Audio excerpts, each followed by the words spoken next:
మీ business ఏదైనా మీ ఊర్లో promotion చేయాలంటే అది సుమన్ టీవీతోనే సాధ్యం. ఇప్పుడే సంప్రదించండి. 2018లో ప్రేమ వివాహం చేసుకున్నందుకు పరువు హత్యకు గురైన అమృత ప్రణయ్ విషయంలో ఈరోజు కోర్టు అయితే తుది తీర్పునిచ్చింది. తీర్పులో ఏదో హత్యకు పాల్పడిన సుభాష్ శర్మకు ఉరిశిక్ష విధించగా మిగతా వారందరూ కూడా జీవిత ఖైదు విధించింది. సో ఇదే అంశంపై మరోసారి భార్గవి బంటి విషయం కూడా ఇదే సమయంలో పెద్ద ఎత్తున చర్చకు కొనసాగుతూ ఉంది. ప్రస్తుతం ఈ తీర్పుపై భార్గవి కుటుంబ సభ్యులు, అదేవిధంగా బంటి సోదరమణి వాళ్ళు ఏమంటున్నారో వారి రియాక్షన్ అడిగి తెలుసుకుందాం. చెప్పమ్మా, ఎలా చూస్తున్నారు ఈరోజు అమృత ప్రణయ్ హత్య కేసులో అందరికీ కూడా యావజ్జీవ కారాగారంతో ఉరిశిక్ష కూడా పడింది.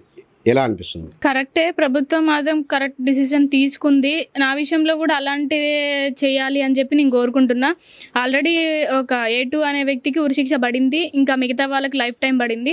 అలాగే నా కేసులో కూడా ప్రభుత్వం ఆలోచించి వాళ్ళకు కూడా ఇలాంటి శిక్షే వేయాలి, ఇంకా ఎలాంటి హత్యలు జరగకూడదు అని చెప్పి నేను అనుకుంటున్నా. ఈ బంటితోనే ఇక్కడితోనే ఆగిపోవాలి, మరో అమ్మాయికి ఇలాంటి అన్యాయం జరగకూడదు. ఇదే నాది. దీనికోసం ఎక్కడి దాకైనా పోరాడతా. కానీ ప్రభుత్వం కొంచెం ఆలోచించి నా గురించి అయినా సరే, బంటి వాళ్ళ ఫ్యామిలీ గురించి అయినా సరే ఆలోచించి కరెక్ట్ డిసిజన్ తీసుకోవాలి. వాళ్ళకి తీసుకున్నట్టే ప్రణయ్ అమృత వాళ్ళకి తీసుకున్నట్టే మాకు కూడా తీసుకొని వాళ్ళకు ఉరిశిక్ష పడాలి అని చెప్పి నేను కోరుకుంటున్నాను. అదే ఈ శిక్ష పడేందుకు దాదాపు 7.5 సంవత్సరాలు పట్టిందమ్మా. మీ కేసులో కూడా ఇంకేమైనా డిమాండ్ చేస్తున్నారు ఇంకా తొందరగా? వాళ్ళ కేసులో ఇంకా 7-6 years పట్టింది. మా కేసులో అలాంటిది జరగకూడదు. ఫాస్ట్ ట్రాక్ కోర్టు ఏర్పాటు చేసి మాకు తొందరగా నిర్ణయించాలి అని చెప్పి కోరుకుంటున్నా. వాళ్ళు బయట ఉన్నా కూడా మాకు ప్రాణహాని. ఎందుకంటే వాళ్ళు ఇంకా బెదిరించడం, బయట ఏడికైనా వెళ్తున్నా ఏమైనా చేస్తున్నా వేరే పర్సన్స్ వాళ్ళ ఫ్యామిలీ నుంచి కొంతమంది తెలిసిన వాళ్ళు నాతో చెప్పడం జరిగింది. వాళ్ళు నిన్నే టార్గెట్ చేస్తున్నారు, నెక్స్ట్ ఇంకా నన్నే టార్గెట్ చేస్తున్నారు అని చెప్పడం జరిగింది. మాకు ప్రాణహాని ఉంది. వాళ్ళ నుంచి ఖచ్చితంగా వాళ్ళకి ఉరిశిక్ష పడాలి. ఆ ప్లేస్లో ఉన్న వాళ్ళకి, అలాంటి మర్డర్ చేసిన వాళ్ళకి ఉరిశిక్ష పడాలి అని చెప్పి నేను కోరుకుంటున్నా. అంటే మధ్యవర్తులను ఏమైనా పంపిస్తున్నారా? రాజీ చేసుకోవాలని కూడా ఏమైనా బెదిరింపులు, ఎటువంటి రాజీ ప్రయత్నం చేస్తున్నారు వాళ్ళు, మీ కుటుంబ సభ్యులు? అంటే చేసే విధంగానే ఉంది. మమ్మీ బయట ఉంది కాబట్టి ఆమె ప్రయత్నం చేస్తుంది. కాకపోతే మేము ఆమెని తీసుకోవట్లేము, మాట్లాడట్లేము. కానీ వాళ్ళు అంటే ఏ విధంగా అంటే బయట మా ఫ్యామిలీస్ వాళ్ళ చుట్టాలు ఇంకా ఉంటారుగా, వాళ్ళు ఉండి ఎప్పటికైనా ఈమెని చేయాలి, ఇంకా ఈమెతోనే కదా మనకి ఉంది, ఈమె లేకపోతే ఇంకా మంచిగా ఉంటుంది మనకి అని చెప్పి ఆలోచిస్తున్నారని చెప్పి కొంచెం నాకు ఇన్ఫర్మేషన్ వచ్చింది. బయట వాళ్ళు చెప్పడం జరిగింది వాళ్ళ నుంచి. ఇంకా ఫైనల్గా ఏం డిమాండ్ చేస్తున్నావు ఇప్పుడు న్యాయ వ్యవస్థను? మాకు న్యాయం జరగాలి. ఎట్లయినా ప్రణయ్ అమృత కేసులో జరిగినట్టే మాకు కూడా న్యాయం జరగాలి. ప్రభుత్వాన్ని కోరుకుంటున్నాను నేను. వాళ్ళకు కూడా ఉరిశిక్ష పడాలి అతి తొందరలో. దీన్ని 5-6 సంవత్సరాలు లేట్ చేయకుండా ఫాస్ట్ ట్రాక్ కోర్టు ద్వారా మాకు తొందర న్యాయం జరగాలి అని చెప్పి కోరుకుంటున్నాను. ఇది మరోవైపు బంటి సోదరిమణి కూడా ఉన్నారు, వారితో చెప్పమ్మా, ఎలా ఉంది బంటి లోటు మీ కుటుంబానికి? ఉంది అండి, మా తమ్ముళ్ళు లేని లోటు మాకు ఉంది. ఎందుకంటే దాన్ని మేము చాలా ఫేస్ చేస్తున్నాము, చెప్పుకోలేకపోతున్నాం ఆ బాధను మేము బయటికి. ఇప్పుడు ప్రణయ్ వాళ్ళ కేసులో ఎలా, అమృత కేసులో ఎలా న్యాయం జరిగిందో మాకు కూడా అలాంటి న్యాయం కోరుకుంటాం. కానీ అంత టైం కాకుండా మాకు ఫాస్ట్ ట్రాక్ కోర్టు ద్వారా తొందర వాళ్ళకి శిక్ష పడాలని కోరుకుంటున్నాము.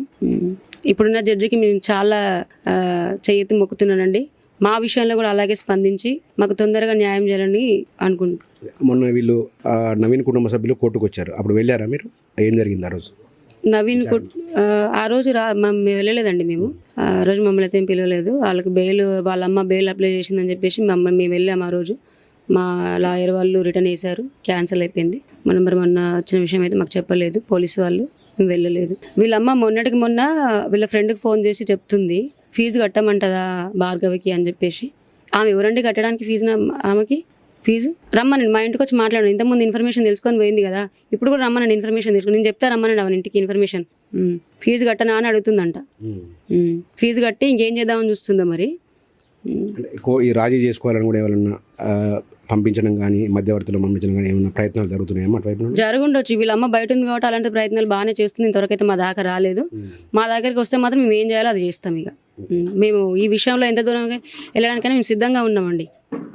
వాళ్ళు మమ్మల్ని ఏం చేయాలనుకుంటారు చేయనివ్వండి. మాకైతే పోలీస్ వారి సపోర్ట్ చాలా ఉంది. మాకు 24 hours మాకు సెక్యూరిటీ ఉంటుంది. ఓకే, ఆ విషయాల్లో మేము చాలా స్ట్రాంగ్గా ఉన్నాం. అంటే ఈరోజు తీర్పు వచ్చిన తర్వాత కూడా ఇంకా ఇటువంటి ఆగుతాయని అనుకుంటున్నారా మీరు భవిష్యత్తులో? ఆగుతాయని ఈ రోజుతో అంతా అనుకుంటున్నాను నేను, ఆగుతాయని. ఈ రోజు ప్రణయ్ వాళ్ళ దాంట్లో పడినట్టు బంటి కేసులు, మా తమ్ముడి కేసులో కూడా అలాగే పడితే ఆగుతాయని నేను అనుకుంటున్నాను.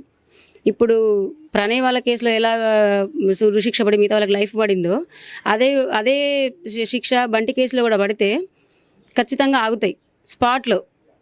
అంటే గతంలో బంటి కుటుంబానికి పెద్దగా ఉండి కుటుంబం పోషించేవారు. ఒక సోదరిగా మీ కుటుంబాన్ని అయితేంది, వాళ్ళ భార్యని అయితేంది, ఇంకా వాళ్ళ నాయనమ్మని అయితేంది, వాళ్ళ ఫాదర్ని అయితేండి. ఇప్పుడు ఎలా గడుస్తుంది మా కుటుంబం? ఎటువంటి ఇబ్బందులు పడుతున్నారా? పడుతున్నామండి, మేము చాలా ఇబ్బందులు పడుతుంది. ఎందుకంటే మా డాడీ ఎలా ఉన్నా కూడా మా డాడీ ఏం చేయడండి. మా డాడీ ఇంతకుముందు ఏదో చేసిండు, అయిపోయింది, ఇప్పుడు ఖాళీగా ఉంటున్నాడు. ఆయన పెన్షన్ 2000తో ఉంటున్నాడు. మా అందరికీ సపోర్ట్ మా తమ్ముడేనండి. ఇప్పుడు మా ఫ్యామిలీకి మొత్తం సపోర్ట్ మా తమ్ముడే. మా ఫ్యామిలీ ఎవరున్నా కూడా మమ్మల్ని పట్టించుకోరు. మా సపోర్ట్, మా చెయ్యే ఇరిగిపోయింది ఇప్పుడు. మేము చాలా అంటే చాలా ఇక మా చెప్పుకోలేని పరిస్థితి అండి మాది. ఫైనల్గా అమృత కేసులో అయితే హ్యాపీగా ఫీల్ అవుతున్నారు? చాలా హ్యాపీగా ఫీల్ అవుతున్నామండి. మా తమ్ముడి దాంట్లో జరిగినంత ఫీల్ అవుతున్నాం మేము. అదే ఇంకా మా తమ్ముడు దాంట్లో కూడా అలా జరిగితే మేము ఇంకా చాలా హ్యాపీగా ఫీల్ అవుతాం. అందరికీ అసలు మేము రుణపడిపోతాం అట్లా జరిగితే మా తమ్ముడి విషయంలో. మీడియా వాళ్ళకైనా, పోలీసు వాళ్ళకైనా, ప్రభుత్వానికైనా. అమృత ఏమైనా ఫోన్ చేసిందమ్మా? ఆమె జరిగినట్టే మీకు కూడా జరిగింది కదా, భార్గవికి, మీ కుటుంబానికి ఏమైనా ఫోన్ చేసిందా ఇప్పటివరకు? చేయలేదండి, చేయలేదు. ఫోన్ ఏం చేయలేదు. వేరే మొన్న ఇలాగ జరిగిన ఒక అవంతి అని ఒక మాత్రం మమ్మల్ని మీట్ అయింది హైదరాబాద్లో, మాట్లాడింది. మీరు చాలా స్ట్రాంగ్గా ఉండండి. ఓకే, నేను ఇప్పుడు ఆమె కూడా కేసు నడుస్తుంది అవంతి గారిది. నేను స్ట్రాంగ్గా ఉన్నాను, నాకు ఇప్పటికీ సెక్యూరిటీ ఉంది, నేను గట్టిగా నిలబడ్డాను, మీరు కూడా అలాగే గట్టిగా నిలబడండి అని చెప్పేసి అన్నది. ఇది భార్గవి కుటుంబ సభ్యులు అయితే చెప్తున్నారు. అమృత ప్రణయ్ సంబంధించి ప్రణయ్ హత్య కేసులో నిందితులకు పడిన శిక్ష పట్ల మాకు ఆనందం వ్యక్తం చేస్తున్నాం. ఇటువంటి శిక్షనే బంటిని హత్య చేసిన వారి పట్ల కూడా పడాలి. కాకపోతే ఆలస్యం కాకుండా ఫాస్ట్ ట్రాక్ కోర్టు ఏర్పాటు చేసి త్వరగా శిక్ష పడే విధంగా చర్యలు తీసుకుంటే ఇంకా సంతోషిస్తాము. ఈ శిక్షలతోనైనా ఇటువంటి కులహంకార హత్యలకు పులి స్టాప్ పడుతుందని కూడా ఒక ఆశాభావం వాళ్ళ వ్యక్తం చేస్తున్న పరిస్థితి కనపడతా ఉంది.